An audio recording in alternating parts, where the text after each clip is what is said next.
Olá, meu nome é John Fogar e eu vou apresentar meu PIBIC intitulado Efeito da Alimentação Orgânica na qualidade de presunto cru, sob a orientação da professora Taliana Bezerra. O presunto cru é um produto cárneo que originou na Europa, principalmente na França e na Espanha. E devido às suas características sensoriais muito apreciáveis, está sendo inserido no mercado brasileiro.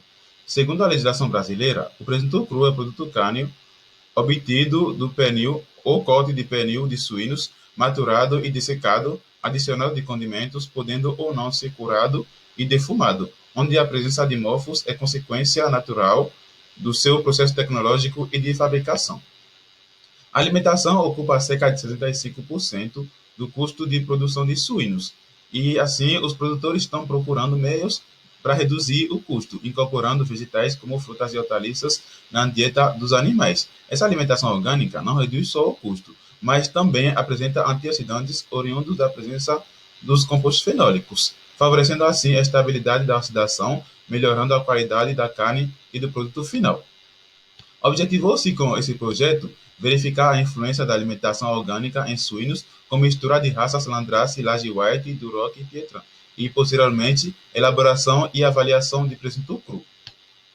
O presunto cru foi elaborado e processado na fazenda Jaguara Ecológico, em Pernambuco, a partir de suínos de raça Landrace, Laje White, Duroc e Pietran, alimentados por frutas e hortaliças como cana-de-açúcar, siriguela, jaca, manga, banana verde e também de ração. Amostras foram coletadas e acondicionadas em embalagens térmicas e conduzidas ao laboratório para análises. As análises foram realizadas no Laboratório de Análises Químicas de Alimentos, LACA UFPB, onde foram feitas análises físicas, como pH, atividade de água, CRA, cor, análises químicas quanto à umidade, cinzas, teor de proteína e teor de lipídios. Foram feitas análises de oxidação, como oxidação lipídica, quanto a índice de peróxido, díneos conjugados, índice de paranesidina, TBA. Oxidação proteica, quanto a compostos carbonílicos, mioglobina. As análises estatísticas foram baseadas em média, desvio padrão e coeficiente de correlação.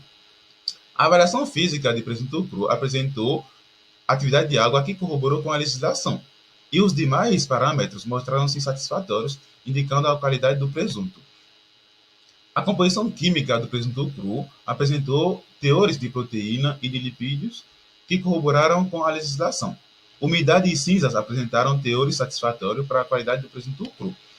A avaliação da oxidação lipídica do presunto cru apresentou uma oxidação mínima que é desejável dos lipídios, devido à presença dos antioxidantes que estão contidos nos vegetais. Essa oxidação mínima permitiu o desenvolvimento de atributos sensoriais peculiares para a qualidade do presunto cru. A avaliação de oxidação proteica do presunto cru mostrou um retardo da formação dos compostos carbonílicos devido ao alto teor de antioxidantes presentes na alimentação. A mioglobina também sofreu uma pequena oxidação, que é característica da cor do presunto cru. Então, de modo geral, a proteína apresentou uma oxidação mínima que é necessária para o desenvolvimento de atributos sensoriais desejáveis que são ligados à qualidade do presunto cru. Também vai lembrar que a genética dos suínos teve uma influência importante. Concluímos que a base alimentar e a genética dos suínos tiveram influência perceptível na qualidade do presunto cru, e o produto apresentou qualidades físico-químicas e sensoriais dentro dos padrões da legislação brasileira e apto para ser comercializado. Esse projeto foi transformado e submetido e aprovado no Congresso Internacional da Agroindústria, que será apresentado nos dias 25 a 27 de setembro desse ano. Agradecimento à orientadora, professora Taliana, a co-orientadora Marta Sueli, a mestranda Mariana Silva, e a equipe de LACA, a Jaguara, que proporcionou as amostras, CNPq, Propesc e UFPB.